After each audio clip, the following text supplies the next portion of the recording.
Boa tarde. Boa tarde a todas, boa tarde a todos. Sejam muito bem-vindas e bem-vindos à quinta semana de História, Sujeitos, Olhares e Métodos, os desafios e perspectivas da interdisciplinaridade na história. Meu nome é Carla Ostani, eu sou geógrafa, doutora em Espaço, Cultura, Linguagens, trabalho com rios urbanos e sou coordenadora geral do Instituto Guaicuí e Projeto Manuelzão. Para mim é uma grande honra ter sido convidada, para mediar essa mesa na Semana de História realizada pelo Departamento de História da PUC Minas. Universidade essa onde me formei, fui professora e também fui técnica administrativa com muito carinho e com muito orgulho. Para hoje, o assunto, que é mais urgente e necessário, a temática dessa mesa redonda é intitulada História Ambiental, Sociedade, Política e Meio Ambiente. Nós convidamos, então, dois nomes super comprometidos com as questões sociedade e natureza. Regina Horta e Conrado Galdino. Sejam muito bem-vindos para esse nosso bate-papo. Cada um de vocês terá 30 minutos para expor as suas ideias e depois eu farei a leitura das perguntas que aparecerem no chat. Combinado? Combinado. Bom, vamos começar escutando a professora Regina Horta. Regina Horta é professora do Programa de Pós-Graduação em História da Universidade Federal de Minas Gerais.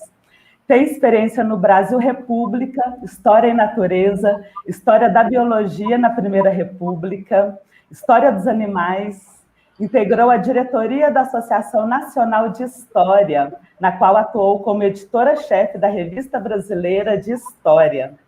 Atualmente pesquisa os zoológicos na América Latina no século XX e produz o canal YouTube As Quatro Estações, dedicado à divulgação da história ambiental para o público amplo. Regina, está com você a palavra. Seja muito bem-vinda. Boa tarde. Muito obrigada. Boa tarde. Eu queria agradecer à PUC Minas, ao Departamento de História, aos organizadores da Semana de História, a Juliana, Marcos, Letícia, a Bruna, que foram tão gentis comigo, e obrigada, Carla, e manifestar aqui ao Conrado a alegria de estar junto com ele nessa mesa. Bom, eu vou compartilhar minha tela aqui. Eu espero... Seja bem...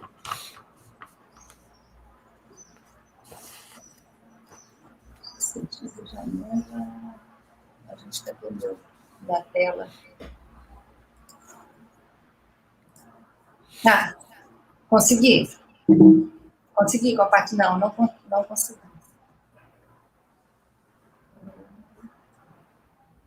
Meu Deus do céu. Eu não sei mais agora, gente.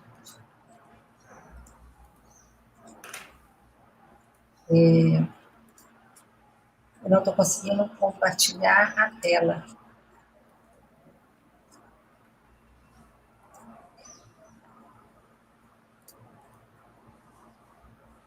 Eu vou ter que chamar um apoio técnico, gente, porque eu não estou conseguindo compartilhar com os slides. Tem que chamar.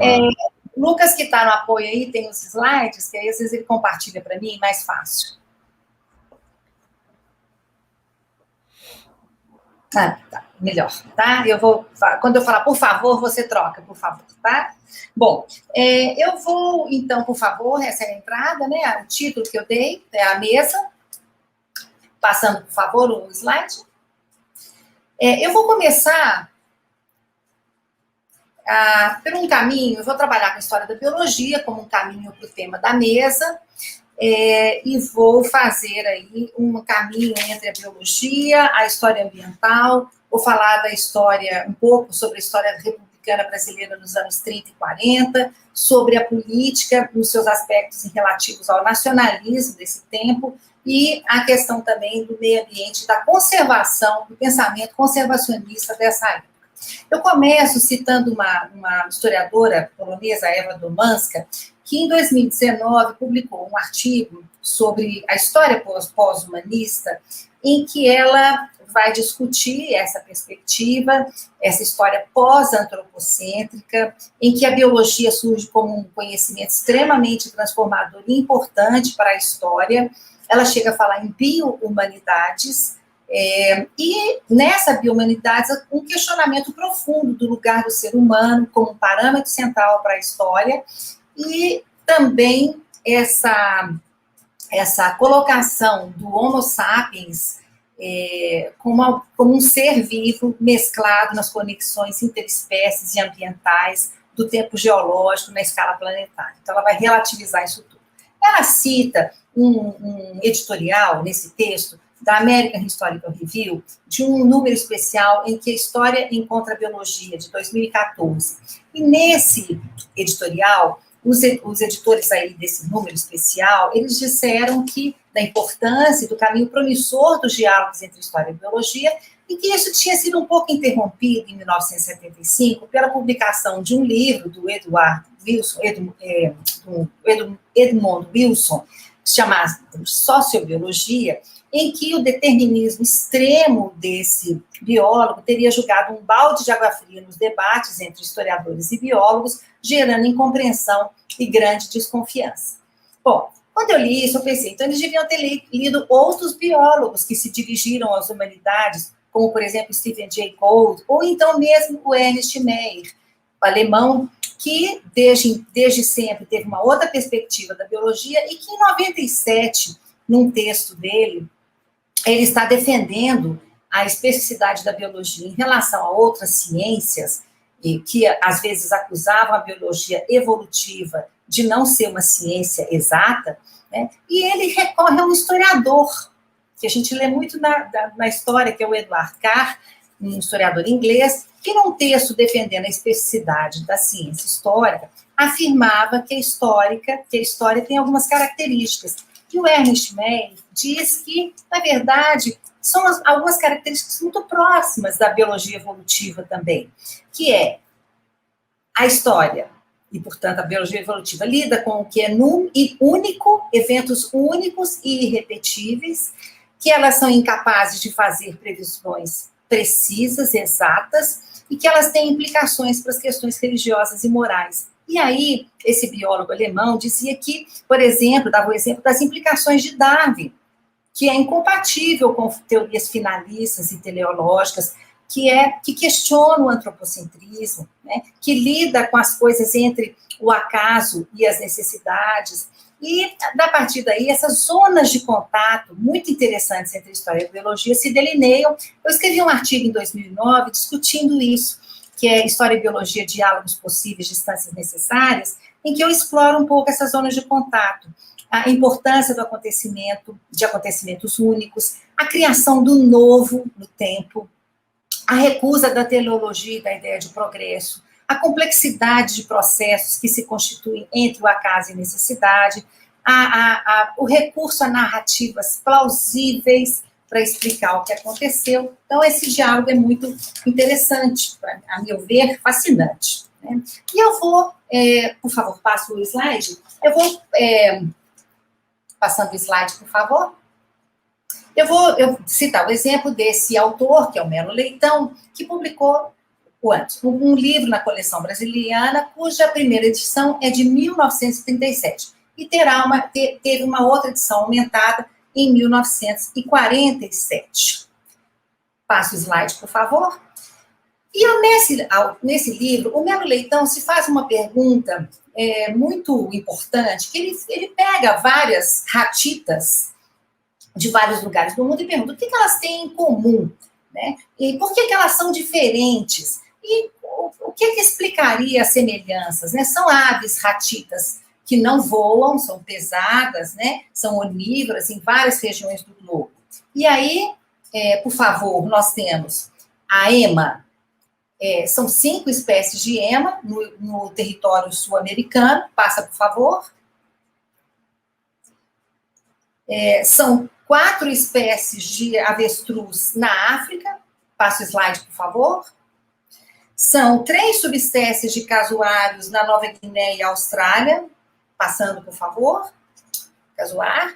E, por favor, mais um. Na Austrália, os emus, mas 2 espécies já extintas, uma espécie ainda permanece, passe, por favor. E na Nova Zelândia, havia 2 espécies desse moa que foram extintas no século XVI, que tinham cerca de 2 metros de altura e 200 quilos. Hoje só resta aí na garrafa da cerveja da Nova Zelândia. Mais um, por favor. E as aves elefantes que viveram em Madagascar, que tinham cerca de 3 metros de altura e 400 quilos e que foram extintas. E o Melo Leitão, esse biólogo brasileiro, se pergunta, elas têm uma origem comum? E o que explicaria essa origem comum? E como é que ele faz para pensar isso nos anos 30? Porque ele está escrevendo a primeira edição em 37. Ele recorre a um geólogo britânico, que é o Edward Suess, que tinha vivido entre 1831 e 1914, que delimitava a ideia de pontes continentais, a teoria de pontes continentais, que era muito bem aceita na época do Melo Leitão. Mas ele não gostava dessa teoria, porque ele afirmava no livro que, com essa teoria, os biólogos viviam fazendo e desfazendo pontes entre os continentes, como quem faz bolo numa padaria. E ele se mostrava muito mais aberto, muito mais afeito a uma teoria de um alemão, que é o Alfred Wegener, que tinha vivido entre 1880 e 1900, morreu em 1930, mas que em 1913 tinha escrito uma teoria sobre a deriva continental, e que não era aceita na época que Melo Leitão escreve livro, a primeira edição nos anos 30, ela era rejeitada, mas era uma teoria segundo inicialmente havia uma grande Pangeia que se fragmenta e o movimento dessas partes ao longo das eras, né, levou à configuração atual dos continentes, que estaria ainda em movimentação. Ele fala dessa teoria, ele gosta dessa teoria, mas ele não decide. Na sua época, essa teoria não era muito aceita, tá? Por favor. Desculpe, isso é uma página do livro. Mais uma. Esse livro dele foi publicado num grande projeto editorial, que era a Biblioteca Pedagógica, pela Companhia Editora Nacional, que era uma editora brasileira. E nesse projeto editorial, que era organizado por um grande educador da época, intelectual da época, Fernando Azevedo, havia 5 séries. 5 mini coleções dentro da grande coleção. Iniciação científica, livros didáticos, atualidades pedagógicas, livros infantis e a brasiliana na qual o Melo Leitão publicou o seu artigo. E eram estudos nacionais de descobrir o Brasil e os brasileiros, com temas diversos, autores diversos, né? Dentro de um contexto, passando por favor, que era após o movimento de 30, em que há uma verdadeira obsessão pela modernidade, obsessão por integrar o Brasil dentro das grandes civilizações europeias, a busca da essência da brasilidade, e que tinham uma longa história já essas tendências dentro da história brasileira, desde a geração de 1870 na Escola de Recife, as missões civilizadoras de Rondon, as expedições científicas e sanitárias da casa de Oswaldo Cruz, na Semana de Arte Moderna em 22, no movimento Escola Novisca, da qual o Fernando Azevedo, da coleção, fazia parte, que propugnava a renovação do ensino, o ensino laico, a escola pública, a razão dominada pela currículos guiados pelo racionalismo, pela ciência, né? Tudo isso na tentativa de superação de um Brasil arcaico. E a Biblioteca Pedagógica integra todo esse contexto intelectual. Passando, por favor. Bom, o Melo Leitão, quando publicou esse livro aí, a primeira edição, em 1937, já era um cientista muito bem conhecido. Ele era um especialista em aranhas, em aracnídeos. Ele publicou, além da brasiliana, ele publicou também na série de livros didáticos e de iniciação científica da Biblioteca Pedagógica. Ele era um dos primeiros membros da Academia Brasileira de Ciências e ele era o chefe da seção de zoologia do Museu Nacional e um grande professor também, reconhecido como um grande professor. Ele tinha um objetivo nacionalista, pensem só, porque, afinal de contas, era para fazer a proposta do livro é a zoogeografia do Brasil, né? Dentro desse espírito de descobrir o Brasil. E era publicado, digamos assim, em dobradinha, com outro livro, que era a Fitogeografia do Brasil, cuja autoria era do Alberto Sampaio, que era o chefe da seção botânica do Museu Nacional e amigo de Melo Leitão. Tá? E eles desejavam, com isso, um volume sobre a fitogeografia, um volume sobre a zoogeografia do Brasil, fazer uma visão de conjunto, uniforme, significando o pensamento do Museu Nacional sobre toda a biogeografia brasileira. Por favor, pode passar. O Museu Nacional é uma instituição, esse prédio pegou fogo, né, e foi destruído, criado em 1818, tem uma larga história, mas desde 1926, perto desse período que nós estamos focando aqui, ele ganhou uma nova era, digamos assim, com a direção do Edgar Roquette Pinto. Uma direção dedicada à promoção entusiástica da ciência, a crítica às bases culturais e éticas da República Oligárquica e da lógica exportadora e sua consequente destruição da natureza, o desejo de conhecer o Brasil, de produzir conhecimento sobre o Brasil, de levar esse conhecimento, difundir esse conhecimento entre os brasileiros. E ele falava, o Roquette Pinto, que a geração dele tinha parado de recitar que o Brasil, nosso céu tem mais estrelas, mas que tinha arrumado um telescópio e ido observar as estrelas e que tinha ido justamente, não apenas aos bosques, mas aos sertões e às matas, verificar o que existia lá.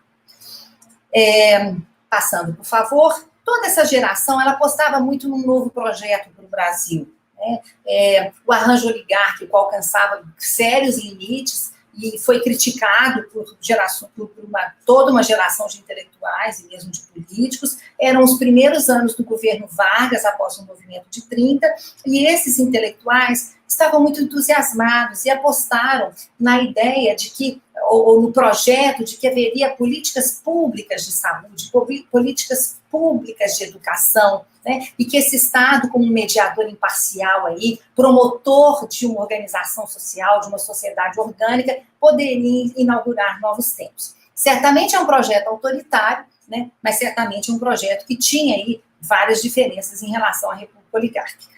Esse Estado, né, é importante dizer que esses intelectuais aí, todos, eles fazem parte de eles têm uma diversidade muito grande entre si. Eles têm tonalidades políticas e de pensamento muito grandes também entre si. Então, nós não podemos homogeneizar todos. Mas o fato é que existe uma aposta aí e um entusiasmo. E no Museu Nacional nós temos o Roquette Pinto, o Melo Leitão, o Alberto Sampaio, que era, como eu disse, um botânico, mas também mulheres muito envolvidas nessa luta pela promoção da ciência, como a Berta Lutz, como a Heloísa Alberto Torres, que chegou até a ser a diretora também do Museu Nacional final dos anos 30.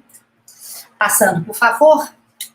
Esse Museu Nacional, ele fez, então, nessa época aí que eu estou dizendo, a partir de 26, várias iniciativas. Eles criaram um serviço de assistência ao ensino da história natural, eles participaram em projetos de educação de adultos, eles organizaram muitas exposições e também organizaram museus escolares dentro de escolas públicas, levando os alunos para dentro do museu para aprender a preparar material e levando esse material para as escolas públicas. Eles fundaram uma rádio educativa e participavam ativamente na produção de programas educativos. Eles fundaram um cinema educativo, tanto numa sala de exibições de cinema dentro do Museu Nacional, quanto na produção de filmes científicos nos laboratórios do Museu Nacional, filmes educativos. Eles participaram ativamente da organização da primeira Conferência de Proteção à Natureza, que ocorreu em 1934, no Rio de Janeiro. Passando, por favor. Esses interesses científicos do Brasil, do Melo Leitão, desculpem, como vocês podem notar, eles estavam repletos de conteúdos políticos. Ou seja, o homem de ciência é um homem de seu tempo, e isso não é um problema, né?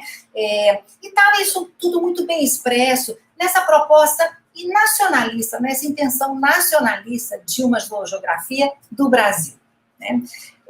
Mas o Melo Leitão viveu um grande paradoxo, que era o fato de que ele tinha intenções nacionalistas, ele partilhava desse ideal nacionalista, mas ele tinha um objeto de conhecimento rebelde. Ele tinha um objeto de conhecimento, essa zoogeografia e a fauna, que não respeita mapas políticos, que não conhece os limites nacionais, né? Então, a ema, ela não é, Nhandu é o nome, né, em espanhol, mas ela não é um animal brasileiro, ela é um animal sul-americano, né?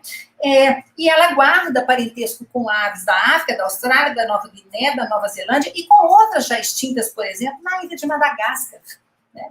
Então, era difícil lidar com ela como animal brasileiro. E a censura notou isso, passando, por favor. A Hora do Brasil, que era organizada pelo Departamento de Propaganda, que era um órgão que se transformou num órgão de controle do governo Vargas, em fevereiro de 1937, ela publicou uma resenha, ela irradiou, porque era no rádio, mas esse aí é o documento. Ela irradiou uma resenha sobre o livro do Melo Leitão, em que ela dizia assim, o livro é muito bom, o livro é muito valioso, o livro é muito bem escrito, coisa e tal.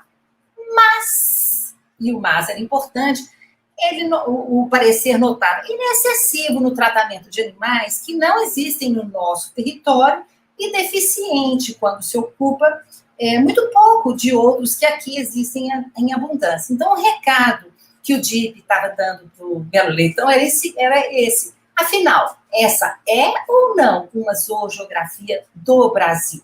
Né?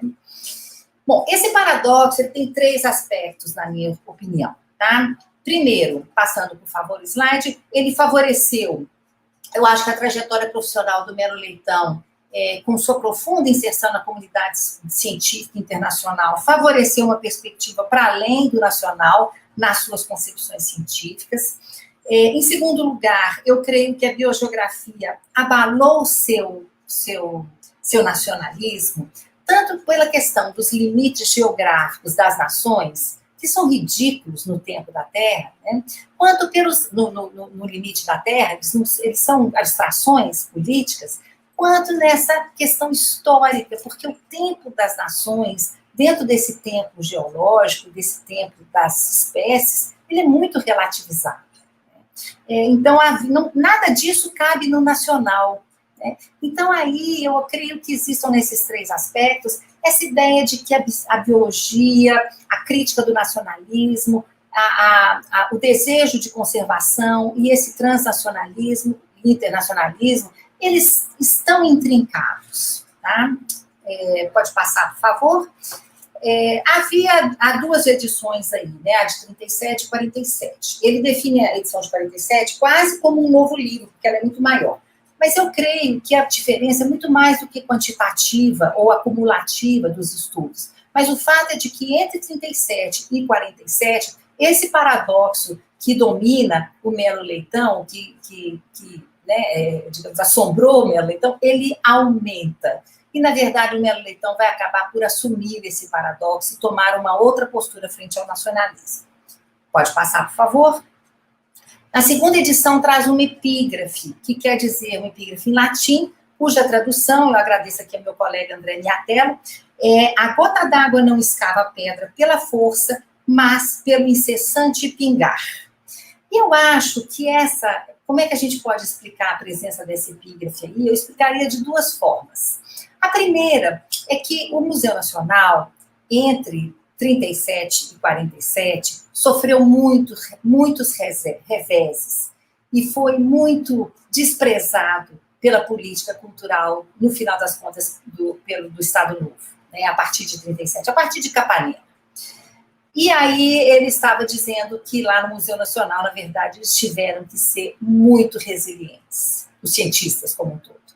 E no segundo caso, eu acho que pode explicar também o fato de que os esforços, e como ele vai argumentar na segunda edição, os esforços pela conservação da natureza, eles eram a proteção da natureza, que eles falavam em proteção, era muito difícil, era muito custosa, mas tinha feito alguns progressos.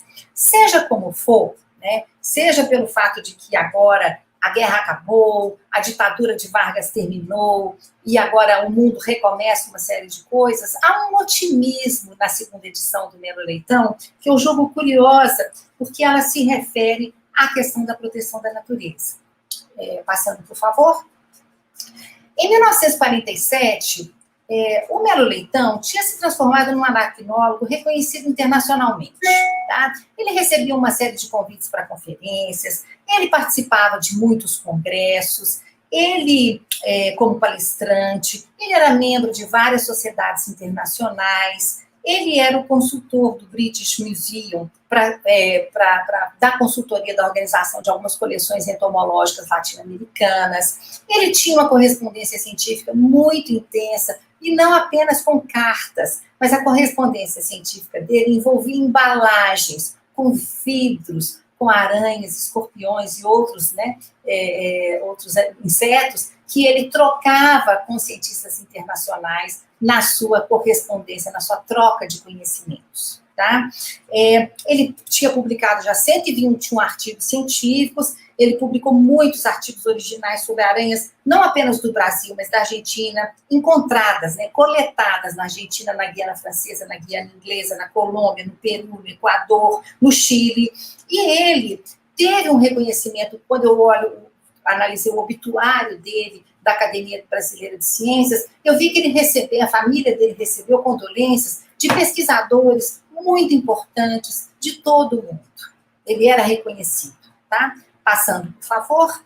E um dos sinais do reconhecimento dele pela comunidade acadêmica internacional é o fato de que houve os cientistas de outros países, da Argentina, da Inglaterra, da Alemanha, da Suíça, Uruguai, Itália, nomearam, em homenagem de Melo Leitão, 9 gêneros de aracnídeos e 23 espécies, tá? Em sua homenagem. Ele recebeu essa homenagem, que é uma homenagem importante no mundo dos zoólogos, né? dos biólogos. Passando, por favor, ele tinha seus livros traduzidos em espanhol, esse aí, por exemplo, pertence à Biblioteca de Montevideo, Nacional do Uruguai.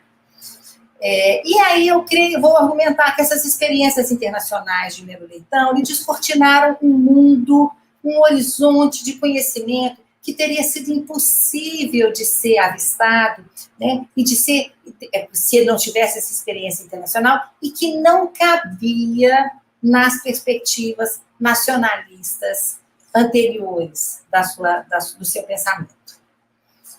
Bom, segundo tema, né, eu acho que ele encontra um mundo em movimento. Você pode passar, por favor, o slide?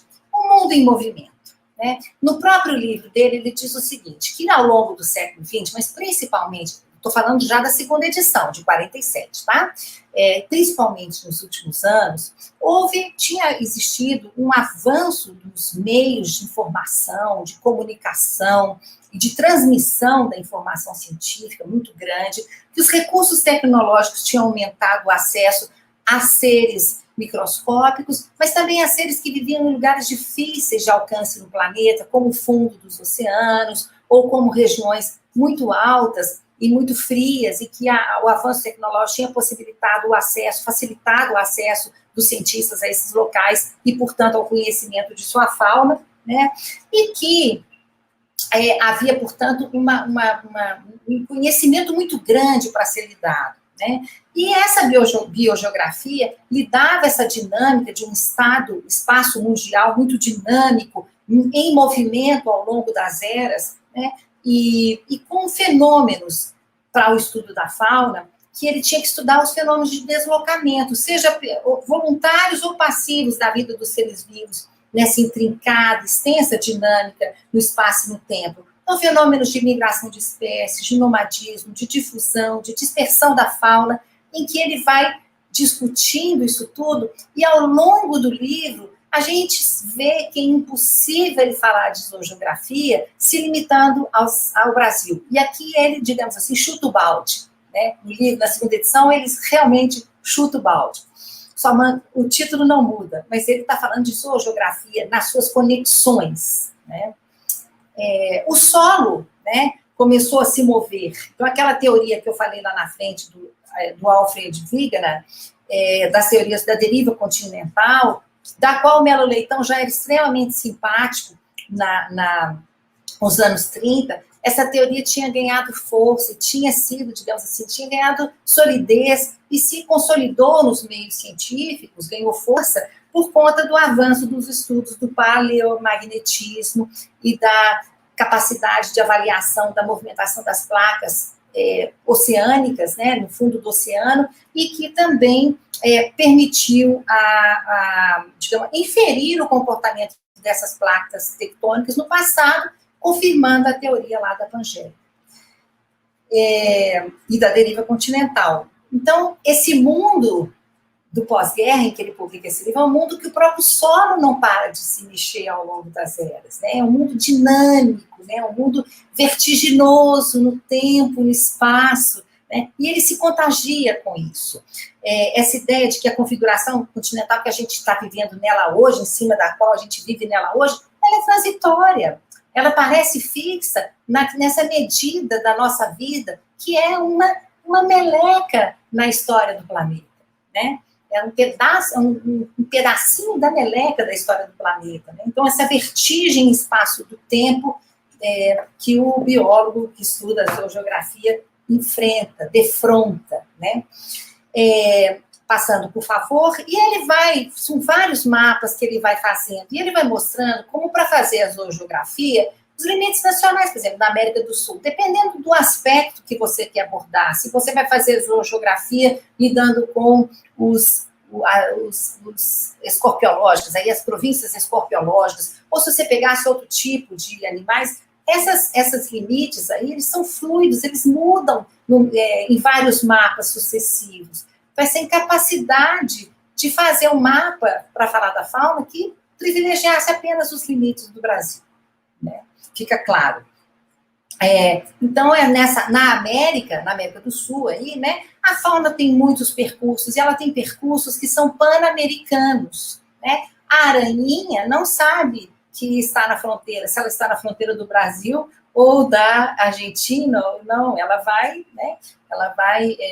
Ou da Argentina com outros países, ela vai do Brasil com o Uruguai, ou da Argentina com outros países, porque ela vai se movimentar livremente, né? E nessas conexões continentais da Pangeia, em eras imemoriais, né, a fauna se movimenta, surgem novos animais, outros se extinguem, então existe uma extinção que é natural, mas, por outro lado, ele vai se demonstrar e ele vai escrever sobre toda a sua preocupação, sobre toda o seu temor em relação às extinções que ocorrem pela ação do homem e que essa ação do homem se torna cada vez mais destrutiva, mais ameaçadora para as espécies e para a fauna, mais galopante, né?